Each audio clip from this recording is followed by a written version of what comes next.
Hello and welcome to another edition of Fixed on Racing. This is our show for Saturday, October 7th. I'm your host, Peter Thomas Fornatow, coming to you from the Brooklyn Bunker once again, and happy to be joined by our friend in Jamaica, one of the great acolytes for this fixed odds project in the USA, and a man I've had the pleasure of getting to hang out with at a number of racetracks and industry conferences throughout North America. He is Dallas Baker. Dallas, what's going on? Hi, Pete. It'd be nice to be sitting here confident about talking about race meetings going ahead, wouldn't it? It'd be, Saturday is race day after all, but we'll have Nick Tammaro coming on very, very soon. But again, there's no point gilding the lily, is there? We look in doubt for racing at Monmouth at Meadowlands on Saturday night, but it's still a chance. We won't totally sack it this week, Pete, as we have the last 2 weeks. So it'll be good to see what Nick has to say anyway. It's always nice to talk to Nick. But as always, there's plenty of other content on Monmouth Bets, and we'll catch up with Josh from Delaware a little bit later, and hopefully maybe Naresh from for Jamaica for some thoughts. But if you want to play on some of the things on Monmouth Bets, plenty of bonuses as always. You've got the first time account sign up, which will get $50 in free bets. That's unconditional. Just sign up for an account and you get $50 in free bets straight off the bat. Remembering you've got to be in the state of New Jersey to do so. There's also the redeposit bonus. If you're an existing account holder, put 50 in, get an extra 50, and then they'll be on the selected races which hold up with scratchings. Generally anything over the 7 or more runners, where you can get money back for at least first, second, or third if the field's a bit thicker. But those details will all be on the website Saturday morning after the scratchings come out. So plenty of options there at monmouthbets.com or off your apps or however way you want to utilize it. But let's fingers crossed that we actually get a race meeting in New Jersey this week, Pete. As I like to say, do not miss this opportunity to be handed free money over at Monmouth Bets. Download the app, play on the website. You can only do so in New Jersey, but you can be out of state and just happening to be going through New Jersey as well. So keep that in mind. Lots of great promos as outlined there by Dallas. And with that, let's be optimists and let's bring in a man who we love to talk to when it comes to all things New Jersey racing, among other topics. He's Nick Tammaro. Nick, how are things? I'm doing well, Pete, and I'm going to give you a deserved hard time about the shot you took at the one and only Houston Astros, God's favorite baseball team, and the light shined on them on Sunday in Seattle as George Kirby twirled 6 virtually no-hit innings. It was amazing. And, I got to say, I was accused by somebody of doing the old reverse mush, where I said it to try to set it like it was a fait accompli with the thought that it would go the other way. But it really wasn't. It was about a 20-1 shot, I'd say, maybe higher when we talked about it 7 days ago. I think when we talked about it 7 days ago, they were 2.5 games back with 3 to play. But they had that all-important tiebreaker, and basically we won 8 coin flips in a row. And hey, we'll take it, and I will gladly apologize officially to you for blaming you for your team's performance. That probably wasn't fair. A little unfair at that. I don't know what shocked me more, that the Rangers lost the division or that they went to Tampa and laid waste to them in the first two games of the wild card series. So it's a fun time of year, no doubt about it. And I was getting very upset about potentially not having October baseball. It's I tell my daughter all the time now, she's going to be 4 years old at the end of October, that she does not know what it's like for the Astros to not be good. They've been in the playoffs. They've been in the World Series 3 times in her life. This would be the 4th time if they make it, including once when she was 2 days old. So, yeah. And I'm sure a 4-year-old's taking that all in, Nick, too. Yeah. Oh, she didn't have to. Astros, don't get me wrong. She didn't have to trust the process or anything, Nick. She just got it handed on a silver platter. I had a funny moment with Perrin this morning, with all the wild card, with all the play-in series being sweeps. We had the full bracket with all the logos, and I was sure she would be able to go through and identify all the teams' logos. She actually got tripped up at the TC of the Minnesota Twins logo. She didn't know what that was, and I had to explain to her parent, this is much more important than knowing long division. You got to get these logos. Oh, yeah. Yeah. You're going to see a Minnesota Twins logo as an adult a hell of a lot more than you're going to have to do 730 divided by 24. especially if she gets into this betting lifestyle, which she's shown some signs of. What's the Australian equivalent of this madness? Is it AFL, Dallas? Oh, well, I People, suppose when it comes to baseball, it's more cricket. But the right. thing with cricket is it really is more the national game. So you don't have, you really don't have the volume of games you do with baseball. It's normally, whilst there is the domestic competition, it's normally just, Australia taking on whoever the touring team is. So you don't have the volume of it. So yeah, football betting in Australia, whatever the code is, whether it's Australian rules or rugby league, is the dominant sport for sure. But and as we preach about the movement into the US, the number one sport in Australia bet on is horse racing. Quite clearly, too. I think it's probably, I've been un-Australian for a while, but last time I looked, it was about 55% horse racing, 45% the rest. Amazing what can happen when you give people a product that's actually a viable product to the people who are modern sports bettors that they can bet on, that they'll actually bet on it, Pete. Funny that.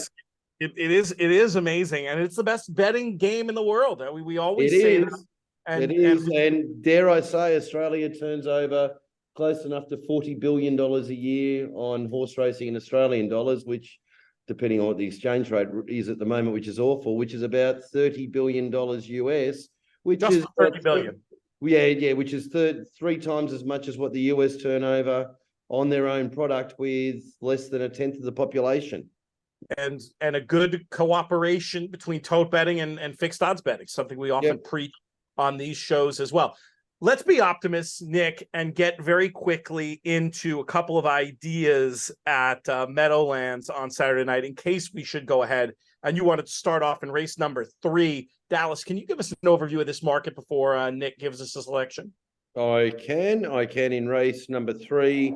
We have a pretty wide open market here. It's a $4 favorite in Quick Power Nap, just ahead of Summer B, who is $5, and at 11-2, which doesn't exist in your language, is the bottom one, KBC. See you later. Yeah, whatever, however you want to pronounce that. But yeah, pretty condensed market there at the top of things, Pete and Nick, and interested to see how Nick has worked that out.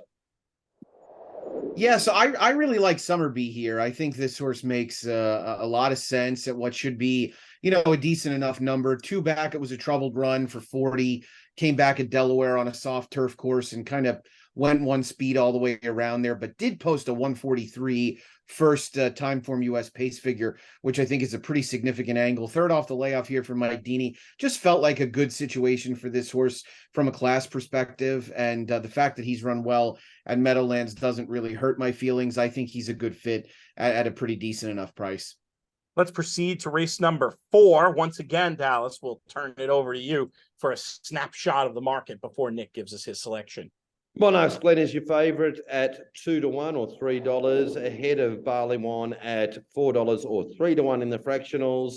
And really, next best, only other 2 under double figures is WW at $6, at $7, I should say, decimal, and Smile Brian $9. But the 2 favourites look to be fighting it out for the top spot. Is that where we'll go, Nick, or will we reach for something at a little more of a price? I'm going to go for something a little more of a price in the 5 Barley One, who isn't going to be a huge price by any means, but looks like he'll offer a little bit of value. I guess he is the 2nd favorite overall. I thought he was a good fit here. Got some confidence back in that couple of good runs for Peter Wasiluk, now back in the care of Jose Cameo. Jose Cameo had an uncharacteristically slow summer, and I do think he's kind of a pick to click, if you will, in the second half of maybe the 4th quarter of the year, as he's done some really good work over the years, but again, just struggled a little bit this year, at least at the Monmouth meet. So I'm looking for Barley One to run well. Really liked the last race this horse ran to, up close to a hot pace, stayed on gamely, and what I think is a better effort than it looks on paper. We'll head to the nightcap, race 6, 9:14 Eastern, for this $25,000 claimer for fillies and mares going a mile on the turf. Dallas, we got a field of 10 here. How does the market shape up? Again, pretty wide open here, so interested to see what Nick's thoughts are. Boston Princess is your favourite at $4. Ahead of Winter Princess at $4.40, 7-2. and ran Red Hot Chick at 9-2, $4.50, $5.50, I should say, on the decimal. So a pretty congested market, and then even going to Clara Bell at $7 or 6-1 is So plenty of angles there in the market. So, Mr. Tammaro, what are these angles? Yeah, this is a tough race, although I did kind of take a liking to Cindy Song, who I thought had a little early trouble last time out. Much better field. Big class drop here going in for the 25 tag for Oscar Gonzalez. Second time for this barn. This is a horse that just fits well class-wise. It really had no shot last time. Between the early trouble and the glacial early pace, there was no opportunity for this daughter of First Dude to really make much of an impact. And quite honestly, she wants to be much more forwardly placed. So I'm hoping that Carlos Olivero kind of learned a little about her last time, and he's willing to get her a little bit more engaged, because her best races have come when she's been more involved. So I'm thinking Cindy Song is an interesting price. Great stuff, Nick. Really appreciate your efforts. We're going to have more coverage here on Fixed on Racing, brought to you by Monmouth Bets, right after this.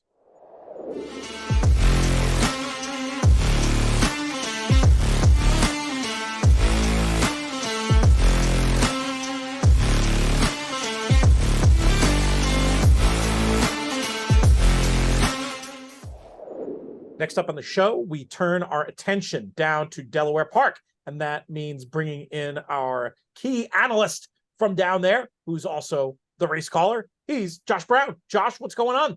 How are you guys today? It's a lovely day here in Delaware. We're hoping Saturday is not a repeat of last Saturday with a tropical storm sitting over us. But Delaware Park ends Breeders' Cup weekend. We've extended the meet, guys, one extra week. Always a sign that things are going well. People are paying attention, and of course, it's great to have this opportunity on Monmouth Bets to bet Delaware Park fixed odds, and that's the perspective we're going to be looking at today. Elsewhere in the show, we'll have talked about all the cool promotions for new customers, for returning customers, and place money back terms as well. So you'll have heard all about that by now. So let's get right into the tips, and we start off in race number 2. Why don't we begin, Dallas, with an overview of the market that we're looking at here? Sounds a sensible place to begin, Pete, doesn't it? Flatter me. Number 1 is your $2.60 and favourite, roughly 3-2 in the fractional odds. Ahead of just the bearish one, so it's top and bottom 280. So what's that? About 9-5 or something. Yeah, it is 9-5 or thereabouts. 9-5. That's its price, $2.80, and then a bunch of them there around about the $7 or $8 mark, which is Practical Way, Leap, Little Faith, and Boca Guy. Why don't we take a look at Flatter Me's replay from Monmouth back on August 26th? Josh, talk us through what we're seeing here with Flatter Me and let us know why he's your selection. Well, last time out on August 26th at Monmouth Park, you'll see that he breaks basically 7th, and he was only 3 lengths off the lead. But Mirage really had this horse in a glorious spot, really pulled away when everything was said and done by 3.5 lengths. Got away at a good price, too, at 4.5 to the dollar. Has that great closing kick. This is a 1-mile event on the dirt. Draws the inside, which is huge beneficial position here because it is such a short run at Delaware Park to the first turn. If the horse repeats that last race, it makes it strictly to 1 to beat. The caveat is the trainer's a little light on entries this year. He's only had 85. He's winning at 8%, but he has yet to win when horses win their last start. So if you don't like the one, as Dallas mentioned, the second one in the wagering market, the bearish one, might be one to play as well. Josh, I really like the way that was a real sustained run. I mean, he did go and he did get asked to get going pretty early in that race, around about the half mile, probably a little bit earlier. It's a little bit hard to tell at Monmouth with the trees that get in the way. But one day I'll cut them down, Pete, I can assure you. But anyway, it was a long sustained run, and he kept going with it. That's a good sign for a horse to be able to do that. He was probably entitled to take a few short ones, but he found the line, I thought, collectively well, considering the run it was asked to make. Yeah, Josh, your feet to the fire between those here.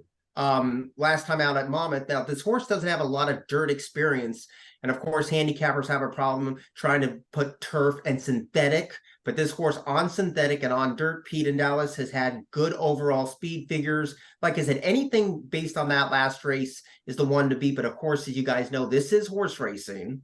And so if you want the value, maybe look elsewhere with the 8. But anything off that last race makes this one hard to beat. Couple of ideas there from Josh in race 2. Let's pivot ahead to race number 5, where Dallas will throw it back to you for a look at the market, and maybe we'll look at some more tape. Yeah, good thick race here, Peter. Yeah, $2.40 is the favourite. Take the cookies ahead of Power Squeeze at $3.90. But as you can see, it's a really good, solid race with 14 in it at the moment. And this is an interesting replay that Josh has asked us to do. Victoria's Dancer. You'll see here as we show it, it's basically tracking Parko on a leader at Monmouth. Who would have thought Parko would be on a leader at Monmouth? That's a shock as well too. Anyway, that's before they go past the trees, and they go around the trees and through that. And when they get to the bend, it sort of loses the position, and it looked like it was gone or whatever. This is how it evolved. That inside path there for Castillo starts to progress in the orange silks, shade of pale, Whispering Sea, and the trailer is still Judgment at the back end of the field as they move into the far turn. 50 seconds flat for that half-mile time. Done Enough is still a neck in front. Victoria's Dancer and Bird of Eden. Madame Mischief has had the journey, is down towards the inside, is at the rail, now boosts on through from the back, trying to rally on. Here comes a run from Shade of Pale. Judgment is trying to join that rival as they reach the top of the lane. Done Enough is kicked on. It's Done Enough. Madame Mischief is now moved to the outside. Bird of Eden, Victoria's Dancer, and Judgment's got a late rally on the grandstand side. Madame Mischief has now taken the lead. It's Madame Mischief. Victoria's Dancer is chasing Done Enough. It's Madame Mischief to get the victory. So, Josh, not quite getting there, but yeah, it was a run you highlighted, and I can see why. What do you want to tell us about it? Well, that race was in a maiden special weight, around $55,000 in purse money. And the competition today, even though it's a very thick entry box for this particular race, of course, scratches are probably going to come down as any racetrack with a massive field like this. But this horse in your past performances has always bet. He was 6-5 last time out. He got 7-2 on that replay run, 2-1 on debut. This horse can easily sit the trip. I know, Dallas, you mentioned the 11, Take the Cookies, who gets a big positive jockey change. But I'm taking a chance on the 8, Victoria's Dancer. Jockey Carlos Oliverio hasn't had a lot of mounts this year, 86 from a sample size. But Pete and Dallas, he's winning 15% when he gets a leg up. Next up, we're going to pivot to race number 7 at Delaware Park on this Saturday card. And we're going to be looking at a starter allowance. We're scheduled for the turf. We think we're going to be on the turf. Dallas, what do you have in terms of early prices here? Yeah, pretty competitive at the top here, Pete. We've got $3.30 for Marvin and $3.80 for Dreamliner, fighting it out for favouritism ahead of Offshore Affair at $5.50. And Dreamliner, who I just mentioned there, was another replay again from Monmouth. Essentially getting lost and too far back in the field, but picking it up on the line. They put a nose in front. WW is in between horses at the rail, losing some ground. That's Veterans Beach back to third. Here comes Graded on a Curve, is moving forward, and right in behind that, Unleveraged is on cruise control from 5th and traveling nicely. Losing some ground was King of Chaos. Then towards the back end of the field, Tis a Prince is back there with Borgo by the Sea, trying to run on Dreamliner. Then Bird's Eye View and the trailer. Dazzling Truce is trying to launch that rally from the back end of the field. 49 seconds flat for that half-mile time. Tightly bunched on the front end as they approach a quarter mile left to go. Veterans Beach is back for more, but nowhere to go as they are 4 across the course. Now up on the outside, Graded on a Curve has taken the lead. Unleveraged tries to continue this move. Veterans Beach is chasing. Graded on a Curve got the jump. Dreamliner is in full pursuit as well. It's Graded on a Curve who's in front, is up by 2. But here comes a big run from Dreamliner, is launching up on the outside of Veterans Beach. Graded on a Curve was A+. It's Graded on a Curve who gets the... I want to talk to you, Josh, about Dreamliner and what you think we're going to see on Saturday. I think this horse here has a lot of pace to chase in terms of the paper race. And of course, the concern that you have if you're looking at past performances, you see a lot of layoff lines. That race was in August 19, had a couple of months before that on June 24, then didn't see the track until Tampa for a 3-race stint. So if you can overcome the layoff lines and if the pace does develop, I think Dreamliner is going to be closing in whatever pace that there is. but I don't know off the top of my head the odds for Flying Scotsman, Dallas. But I'll tell you what, how many times have you seen a horse in U.S. racing go from 2 miles to 7.5 furlongs, and that Mountaineer race where the horse earned a 90 equibase speed figure? If the 8 gets into trouble, I think 1 is going to be a huge value on the fixed odds market. Well, it should at least run the trip out anyway, Josh, if it's coming back from 2 miles. $16 for Flying Scotsman, and should mention your on tops. Well, we did mention your on top selection Dreamline at $3.80. So bit of value there with the one, more than halving its distance drop, isn't it? 3,200 to 14. That you see that every day. Definitely something new. And one thing I always like to point out when we're talking about fixed odds, it's a great format to be able to bet a couple of horses in the win market, because you know exactly what price you're going to get. So if you want to use Dutching principles where you win the same either way, you could potentially have a smaller bet on the long shot and bet more on the favorite that you like. And it just works out a lot less stressful than when you try to do that on the tote and it's a sliding scale and you don't know what you're getting. People on that staking plans, I think we touched on this last week about getting the right price. Probably even more so as having the right staking plan. So many people overbet horses, and you mentioned Dutching it. I'm not sure if people understand that, but that's backing every horse to win a number. So if your ultimate number, say $1,000 because it's a round number, that means you have $1,000 on an even money chance, or you have $100 on a 10-to-1 chance. So your end stake or your end win is the same, which is a far better way to do it than overbet. Like, think that you're going there and I'm going to have $100 on every horse, regardless if it's an even money chance or a 20-to-1 chance. It's all comparative, and that is one of the absolute keys to winning is the staking, and you can work that out with your prices. And should also mention too, with these prices too, we're obviously filming the, well, not obviously, we are filming this on Thursday night. So these are the first run through too. So use all the prices we refer to on the show, just use as a guide. Sure. And you can check back on Monmouth Bets to get the most up-to-date information on that. We've got one more race to talk about in this segment of the show. It's our nightcap at Delaware on Saturday. We've got these nickel claimers, fillies and mares, going 6 furlongs on the dirt. How does our market shape up here, Dallas? The one is the favorite, Moon Me Again, $2.30. What a name. We've got to do a segment on names that have got through, because there's been a couple that have got through that have been mentioned in the last week. But anyway, off we go. $2. It sort of sounds like a college football tailgating party, doesn't it? $2.30 anyway for him. Rosie Apple's your next pick at $4.40. Epicurean $6. Playera $8, which is worth mentioning. And Cup of Life $9. And while we were mentioning Playera, this is its last start from Delaware earlier in the month. We crossed over the month in early September, Pete. We'll take a look at this run here, and we'll bring Josh back in to talk to us about Playera. Here's the gray. Moon Me Again has a great trip, but is in traffic right now. The rail belongs to Delray Dolly. Nurse Ratchet steep on the track and trying to close in his player from last, along with Daily Briefing. This is up for grabs past the quarter pole. They're using every kind of lane of dirt here. Between Dreams leads the posse in pursuit, but Delray Dolly has a great rail skimming trip. 3 wide is Moon Me Again, a final furlong to go. Between Dreams trying to hold it on for another 16th of a mile. Delray Dolly fights on at 8-1. Delray Dolly got it over Between Dreams, Moon Me Again, and Player. Yeah, just to touch on something Dallas said, if people here in North America don't know how to use the Dutch method, you can use your favorite search engine to download a free Dutch calculator. And I use that all the time to get those 2 or 3 horses so you can make a educated bet. And talking about horse names, as an announcer who has called for 23 years, let me tell you, I have cringed at some of the names that comes out of my mouth sometimes, and knowing the je ne sais quoi behind it. So, Moon Me Again might be in front and live up to the name. We will find out. Playera will be my pick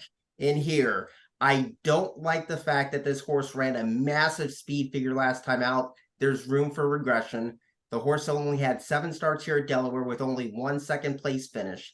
The horse has to repeat that last race. There has to be a pace meltdown. That does happen here at Delaware Park, going 6 furlongs. If you don't want to take that long shot chance, I would probably go to the market mover, which is Moon Me Again. But that horse runs an off and off again race. So one day he runs a really good race. then he regresses. So I'm going to take a chance on a trainer that's win 20% here, and he's winning 9%, 19%, I should say, nationwide, and that's the long shot play era. At some point, we'll have to do a Fixed on Racing after dark show for we put the children away, and Josh, you can run us through some of those names that have horrified you over the years. And Dallas, we're going to be looking for you in a red checkered lumberjack shirt with an axe in the Monmouth infield in future to avenge all horse players and actually let us see. It's almost like people are betting on this stuff. Exactly right. And just back to what we were talking about staking plans too. I'll have to get the correct name of it, but I'm pretty sure the author was William Poundstone, who wrote a book on the Kelly criterion, and that the Kelly criterion is Dutching to a new level. Really, really interesting, and how they developed it in the casino. It's a really good read, actually, and how it was developed in casinos. But then I think it was it the Woods Group, I think, who started using that in Hong Kong to great success. Spencer and Woods. Yeah, I think, I'm not sure if it was that group, but it was one of the trailblazing groups in Hong Kong that used it to great success and made millions and zillions in doing so. It is definitely worth researching if you're interested in math or gambling really at all, as a principle to manage money that is in great effect from all the biggest bettors in the world. And even if you're not going to do it yourself, it's very important to understand, I think, conceptually, and inform your own play and hone your own mental instrument when it comes to these wagering decisions that you make. That Fixed Odds really gives you an opportunity to know where you are as a player in a way that few other gambling games do, really. Yeah. And Pete, I really got to say, it's price, staking plan price you get. Backing the winner is the third most priority when it would come down to, if you want to take your game to the professional level. As we said, get those two things right, the winners will look after themselves. No, I think that's hard probably for a lot of people to hear who grew up, with the seminal Buyer book, picking winners. Only part of the equation, and less important than these other mathematical underpinnings and wagering when it comes down to it at the end of the day. And how do I know this? Because I know a lot of great handicappers who are broke, and I know a lot of people who are pretty good handicappers who make money at this game because they have the other stuff all sorted. Bingo. Yeah, absolutely. Give me the person who's got those two factors organized first. And they will destroy the person who's a very good form judge who doesn't have that those skills in their kit bag. Great stuff, Dallas. Thank you. You'll be back in the next segment. Josh, great to have you on this week. We'll be back with more right after this.